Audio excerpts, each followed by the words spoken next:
Okay, so I'm watching this Johnny and Amber case. I've only watched not even an hour of the first few videos, and now I've just noticed scrolling through YouTube that there's the live trial going on, so I decided to click on it. So I'll give it a go. So it's basically Amber giving her recorded evidence of certain arguments and events and things. And obviously you've got the two screens there, one of Johnny and one of Amber. So I'm just watching Amber.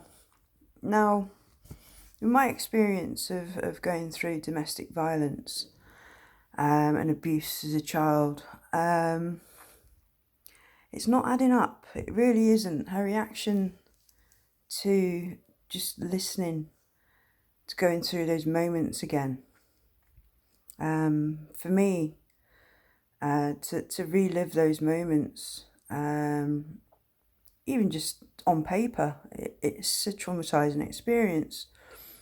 Post-traumatic stress disorder kicks in, along with other mental things, that develop over the time of being abused. For starters, just hearing your own voice and your partner's voice having an argument, that's a trigger. It triggers nervousness, it triggers shakes, it triggers sweating, it triggers feeling sick, it triggers crying, uncontrollable shaking, sweaty hands, weak knees, it's facial emotions of pain and anguish and frustration, and you see none of that on her. You see a sad face, yeah, oh, look at me, I've been sad, yeah, this has happened, oh, sad face, oh, no, when you hear a conversation back of an argument and you're the victim, as soon as you hear a raised voice, you jump at that voice. Even when you're sat in court, you jump. Even when you're at home alone and you hear someone shouting outside, you jump. It's just random people, it's nothing to do with you. You jump. It's post-traumatic stress disorder. It's hypervigilance. She's not showing any of that whatsoever. Somebody that's gone through, or supposedly gone through what she's gone through, she's just not showing any of those emotional sides behind it. She's showing a little bit of facial, and that's it. And this is how I know it's all bullshit. It's fake. It's as fake as the nails. It's as fake as the hair colour. It's it's as fake as my bloody hair colour. Yeah.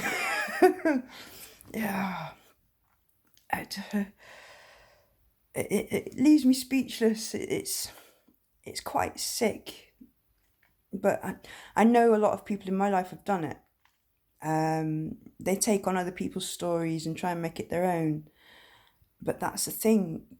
When you've lived something, you've got the emotion behind it. You've got the memory of that trauma, that pain, that argument, that screaming, that shouting, that violence, the terror, the fear. And it all comes back all at once, and you can't hide it. You can't keep it locked away. You can physically see it in somebody. The shaking, the tears, everything. She's not showing any of it. Nothing at all. Sorry, Amber, but you're a fake. You're a big fake. Johnny, she's gonna get what she deserves. Karma's gonna come. You're doing brilliant. Thank you for standing up and showing the world what nasty, toxic people can be like behind closed doors. The more people that that see this, the more people, the more lives are going to get saved. I mean, I was so close to committing suicide. I was very lucky after so many attempts. I'm still here. You know, many times I didn't think I'd wake up, and I did. Um, and my health started again. But one day I stood up against it. Um, through my family, through my ex-husband and ex-partners, stood up against them. And it's only when you do that it stops. All that pain stops, and you can start moving forward and finding your life.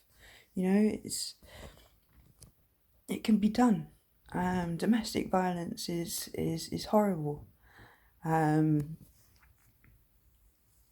People say, "Oh, well, I wouldn't stay in a situation like that." It's a gradual situation. It starts off small, and little things. You just let, he's having a bad day, and things like that. You let it slip, but it gets worse and worse and worse, and then they start playing the brain games where they start saying, "Oh no, this didn't happen this way. This happened this way, and this is this and this and this," and they start confusing you. And they tell lies constantly, so you constantly sat there trying to work out lies, trying to work out fact from fiction, while all the time trying to improve yourself because you think it's you that's wrong. And it's not. It's them that's wrong. And they're constantly changing the goalposts, moving them. No, I didn't say that, I said this. And then changing it again the next day, and bold as brass, and they don't care. It's to keep you trapped in your own thoughts, because they've got you then. And it's a horrible place to be. And unfortunately, a lot of people think the only escape is death. Or there is people out there that have tried to escape, and unfortunately, their partners have decided to end their lives. Attacked them, killed them, and it's got to stop. It's got to stop. So many people, so many families, couples living in fright. Living in terror. It's horrible. It really is a horrible life to live. And then the kids go through it as well, Okay, they say kids are resilient. No, they're not. No, kids are not resilient. They learn at a very early age what domestic violence is. And it can go either way. It can go two ways. It can go the empathetic way, or it can go the toxic psycho way. It's chalk and cheese. Right and wrong, left and right. It's one or the other. There is the in-betweens, but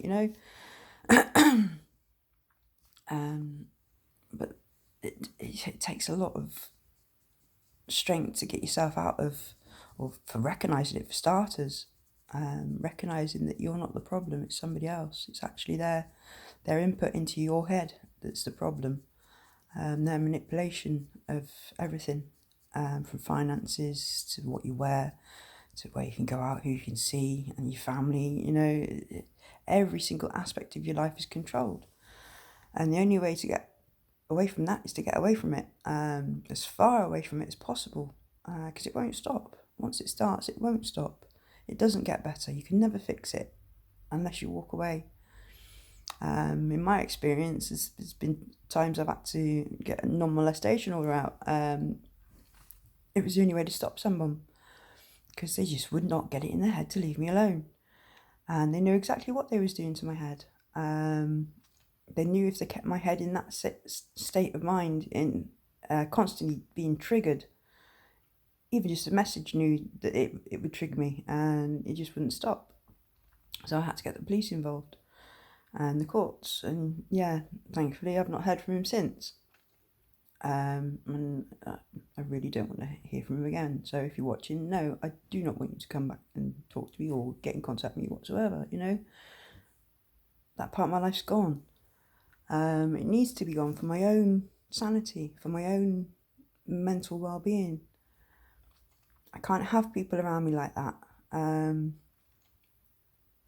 Even if it's on the not so big scale, it still has an impact on me. It still triggers certain memories of certain people. I don't know if it'll always be like this. It's got better over especially the last 3 years. It's got better, but even more so the last since December last year. It's quite a shock, really. Especially being able to talk about this without being streaming with tears and shaking yeah, and the triggers aren't actually lasting as long. I mean, watching this Johnny and Amber trial, it brings back memories, it triggers. But yeah, I've been putting all my things that I've learnt over the last few years for my, well, say few years, about 10, 11 years now, putting that all what I've learnt into action in these last few months, and seeing actually that, yeah, I'm coping well and things are moving forward. Still a few things that need ironing out, but I tell you what, not as near as bad as what I used to be. 1,000 times worse than what I am now. Wow, I've come a long way, and it's good to see people standing up against abuse. I know a few people that have been abused throughout their lives, growing up and into adulthood, and up until not very long ago as well. And they've made the decision to stand up against these people, to remove them from their lives, and they're seeing the benefits of it. They're seeing that, you know, panic attacks reducing, anxiety is reducing, being able to do things again, you know, feeling like they can do things again, feeling like they've got a future. So they're stuck in a dark, dark, dark place, just in terror. Yeah, it's so good to see. So yeah, I just wanted to point that out. Always watch what somebody's telling you, but through their body language. People can tell you 1,000 words, million words, billion words until they're blue in the face, you know, until you're deaf. It doesn't make any difference. Actions speak louder than words. And patterns speak louder than actions. Definitely. Yeah. Match the pattern, match the action, match the words. If they don't match up, there's something wrong. And there's definitely something wrong with Amber. And that's without me having to go through every single detail of the trial.